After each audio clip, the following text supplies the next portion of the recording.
जाओ। मित्रों नमस्कार।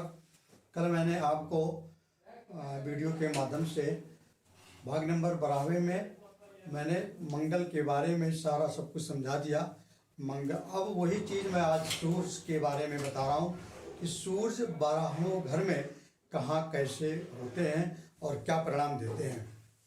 सबसे पहले मैं आपको सूर्य की थोड़ी सी एक सूर्य में कथा सुनाता हूँ जो कि पौराणिक है। जब सूर्य की उत्पत्ति कैसे हुई, ब्रह्मा जी के मुंह से जब ओम शब्द प्रकट हुआ तब सूर्य की उत्पत्ति हुई। और जब उससे भुवः स्वः तत् ओम से मिला तब इनको एक स्थूल रूप मिला। और फिर जब इनको मनः जनः तपः इनको ये ओम से मिले तब इनको प्रकाशित कांतिमय और स्वरूप मिला। सूर्य के 3 पत्नियां थी, एक संज्ञा, प्रभा और राज्ञी। संज्ञा विश्वकर्मा की बेटी थी और विश्वकर्मा जी जो देवताओं के वो थे। तो संज्ञा से 3 पुत्र उत्पन्न हुए। सबसे बड़े पुत्र का नाम था जो उनके पुत्र थे मनु, वैश्वत मनु सबसे बड़े पुत्र थे, और यमी और यम। तो संज्ञा से भगवान सूर्य का बड़ा प्रेम था, लेकिन संज्ञा सूर्य के अंदर इतना तेज था कि उस तेज को संज्ञा सहन नहीं कर पाई। और जब संज्ञा सहन नहीं कर पाई तो वो अपना धीरे से छाया वहाँ छोड़ करके और फिर अपना हिमालय पर्वत पे तपस्या करने चली गई। यह पौराणिक कथा आती है। छाया से 2 पुत्र हुए, एक भगवान शनि और भगवान मनु। शनि धीरे धीरे ये दिन बीतता गया और सूर्य को इस बात का पता नहीं था कि संज्ञा हम अपने स्थान पे छाया को छोड़ करके चली गई और केवल छाया ही एक है। तो सूर्य भगवान, एक दिन की बात है कि छाया अपने पुत्र शनि और मनु से अथाह प्रेम करती थी, जिसका यमी ने विरोध किया। यमी ने जब इसका विरोध किया तो छाया ने यमी को श्राप दे दिया और यमी भागते भागते अपने पिता के पास गई और पिता से कहने लगी कि सारी बातें बताई। तो पिता को बड़ा दुख हुआ। उसने जब सूर्य भगवान ने सोचा कि एक माता अपने पुत्रों के साथ ऐसा कैसे कर सकती है, तब जब छाया का केस पकड़ करके भगवान सूर्य खींचे तब छाया ने सब कुछ सच सच उगल दिया। उन्होंने कहा कि आपके तेज को संज्ञा ने सहन नहीं कर पाई और वो हिमालय पर्वत पर तपस्या करने चली गई। भगवान सूर्य हिमालय पर्वत पर गए और वहाँ संज्ञा से 1 साल तक इनका मिलन हुआ और मिलन के बाद फिर ये विश्वकर्मा के से भी क्षमा मांगे और फिर वापस आए। अब मैं सूर्य के कथा आगे सुनाता हूँ। कि ये आपके जन्म कुंडली में कौन कौन से भाग में होते हैं तो क्या परिणाम देते हैं। अच्छा, एक चीज और बता दूं, सूर्य के अति निकट जितने भी ग्रह आते हैं वो सब अस्त हो जाते हैं। सूर्य का इतना तेज है, इतना प्रभाव होता है कि जो भी ग्रह इनके पास आते हैं वो सब अस्त कहे जाते हैं। सूर्य की डिग्री और उन ग्रहों की डिग्री जब नॉर्मल हो जाती है, 1 डिग्री होती है, मैं आपको आगे लिखाऊंगा कि ग्रह किस डिग्री तक अस्त होते हैं। इसकी चर्चा हम बाद में करेंगे क्योंकि इस वीडियो में इतनी जगह नहीं है।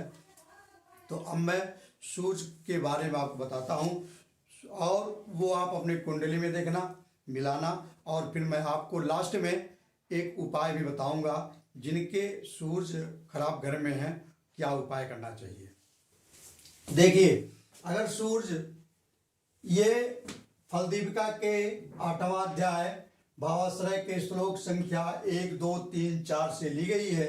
और जो मंत्रेश्वर जी कहते हैं कि यदि सूर्य आपके प्रथम घर में बैठा है तो पहली बात तो वो लक्षण है कि उस आदमी का केस बहुत थोड़े रहते हैं। जिनके कुंडली में सूर्य प्रथम घर में होते हैं उनके केस बहुत थोड़े से होते हैं, ये लक्षण है। द्वितीय, वो आलसी होता है, क्रोधी होता है, लंबा होता है, घमंडी और शूर होता है और क्षमा न करने वाला होता है। सूर्य ग्रहों का राजा होता है, इसलिए वो क्षमा नहीं करता।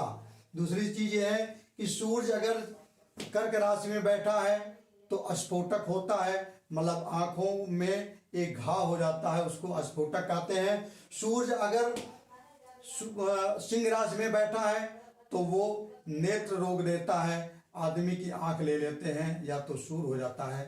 सूर्य अगर कन्या राशि में बैठे हैं तो उस आदमी को रतौंधी होती है, रात में नहीं दिखता। यह भी लक्षण है कि सूर्य कुंड लगन में उसके छठवें भाग में बैठे हैं जिसको रतौंधी होती है। और सूर्य अगर सप्तम भाव में बैठे हैं तो तुला राशि में बैठे हैं सूर्य अगर किसी कुंडली में लगन में सप्तम भाव में बैठे, सप्तम राशि में बैठे हैं, तुला राशि में बैठे हैं तो आदमी वो धनहीन हो जाता है। और दूसरी चीज, पुत्र को नष्ट कर देते हैं वो। अच्छा, सूर्य अगर कुंडली में दूसरे भाव में बैठे हैं, वही जो मंगल का लक्षण था वही इनका भी है, वो विद्याहीन, विनयहीन और धन से हीन कर देते हैं और वाणी में दोष कर देते हैं। इनका जो वाणी वाक्य है स्पष्ट नहीं होती। तीसरी चीज, सूर्य अगर तीसरे राशि में बैठे हैं, तीसरे राशि का सूर्य बहुत ही अच्छा होता है। सूर्य के कुंडली के 4 घरों में अच्छे होते हैं, 3, 6, 10 और 11। 10 के कारक भी सूर्य होते हैं, इसलिए 10 में भी अच्छे होते हैं। तो मंगल तो कुंडली में 3 भागों में 3 भाव में अच्छा होता है, 10, 3, 6 और 11।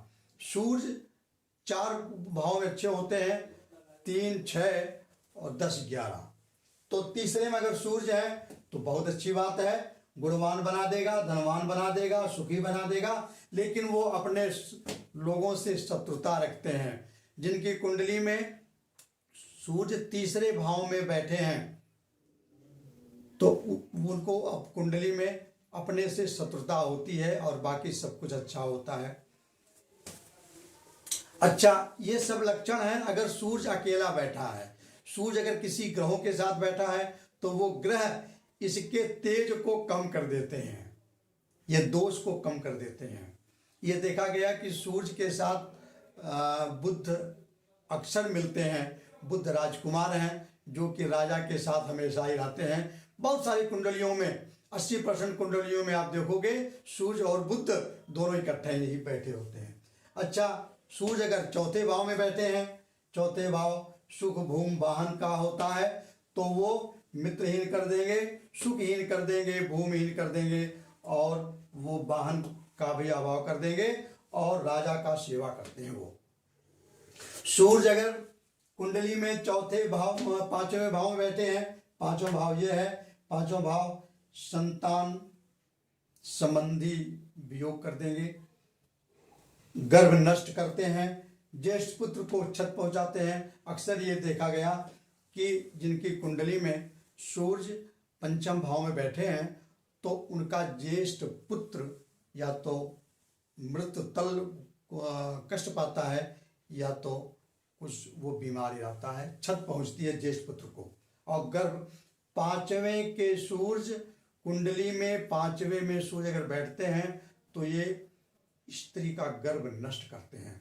अच्छा, सूर्य अगर 6ठे भाव में बैठे हैं, 6ठे भाव का सूर्य बहुत बढ़िया होता है, लक्ष्मीवान, प्रसिद्धि, शत्रु दमन, गुणवान और विजयी बनाता है।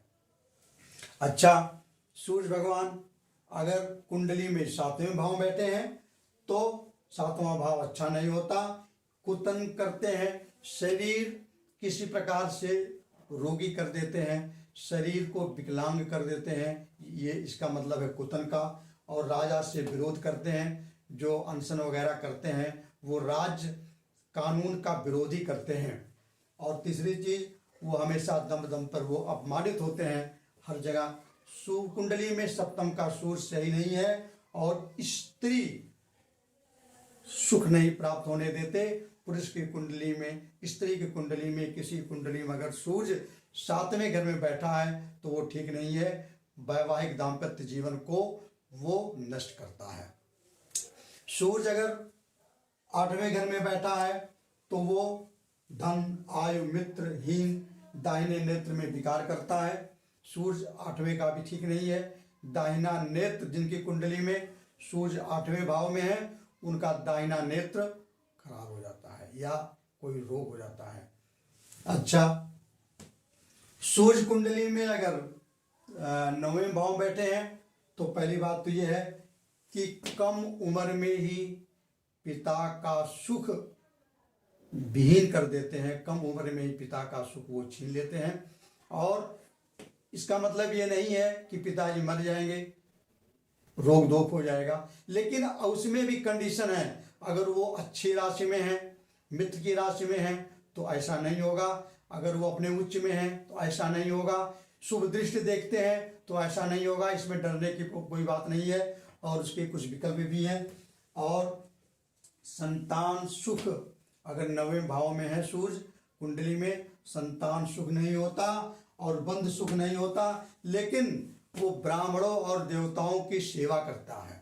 जिनकी कुंडली में सूर्य 9वें भाव में है वो ब्राह्मणों का बड़ा आदर करता है और देवताओं का बड़ा पूजन करता है। अगर कुंडली में 10वें भाग में सूर्य है तो बहुत अच्छी बात है, संतान सुख देगा, वाहन सुख देगा, बुद्धिमान बना देगा, लक्ष्मीवान बना देगा, बलवान बना देगा और यशस्वी और भाग्यवान बना देगा। 10वें का सूर्य मंगल की तरह ही बहुत बढ़िया होता है। अगर कुंडली में 12वें भाग में 11वें भाव में सूर्य है, 11वें में तो और बढ़िया होता है। धनवान, सुखवान, सूर्य सुशील और शोक रहित बना देगा। ये कुंडली के 11वें भाव में सूर्य है तो बहुत बढ़िया होता है। और सूर्य अगर कुंडली के 12वें भाव में है तो एक तो वो जिसकी कुंडली में सूर्य 12वें भाव में है तो वो उसके पिता से शत्रुता रहती है, पिता से उससे नहीं बैठती, उसका बायां नेत्र खराब होता है और धन और पुत्र का अभाव होता है। हालांकि 12वें भाव में तो कोई भी ग्रह, शुक्र के अलावा कोई भी ग्रह बैठा है तो आपको वो सुखी नहीं रहने देगा, जातक को सुखी नहीं रहने देगा। ये हुआ आपका सूर्य से। और आगे हम बताएंगे चंद्र किस किस राशियों में बैठता है और आपके कुंडली में कहाँ बैठा है। 12 भागों में चंद्र का वर्णन मैं करूँगा। नमस्कार। कुंडली को आप अपनी कुंडली को विवेचना करिए, आपके कुंडली में सूर्य कहाँ बैठा है। हाँ, उपाय यह है कि अगर मान लीजिए किसी कुंडली में सूर्य अशुभ जगह बैठा है, 3, 6, 11 और 10 भाव के अलावा कहीं बैठा है तो सूर्य भगवान को वो जल दे। जल कैसे दे? जल में थोड़ा सा फूल डाल के और लाल कुमकुम डाल के और वो सुबह सूर्य उदित होने के समय ही वो जल दे, तो इससे सूर्य का प्रभाव, सूर्य अगर विपरीत हैं तो आपके अनुकूल हो जाएंगे। अपने काम को आप बढ़ाना चाहते हो, अगर सूर्य आपके अनुकूल नहीं है, प्रतिकूल हैं, तो आप कितना भी परिश्रम करो आपका काम नहीं बढ़ेगा। विद्यार्थी अगर कितना भी मेहनत करे, अगर वो सूर्य को थोड़ा सा जल दे दे और थोड़ा एक गायत्री मंत्र की उपासना कर दे, एक माला गायत्री मंत्र जप ले, वो स्टूडेंट वो दिन प्रतिदिन उसकी छात्र की प्रवृत्ति, याददाश्त और मेधावी होता जाएगा। आप बिजनेस करते हो, नौकरी करते हो, सूर्य भगवान को जल दो, गेहूं का दान करो, आप गेहूं की मीठी पूड़ी बना कर आप गाय को खिलाओ, माड़ी के पहनिए। ये सब इनके उपाय हैं। और भगवान सूर्य का ओम गणेश सूर्य आदित्याय नमः का आप 11 बार 10 बार आप जाप करिए।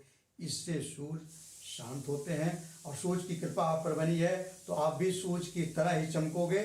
नमस्कार। वीडियो को आप पूरा देखना, अगर अच्छे लगे तो सब्सक्राइब कर देना। बाकी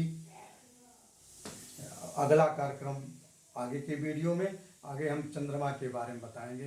नमस्कार, धन्यवाद। आपका दिन शुभ हो।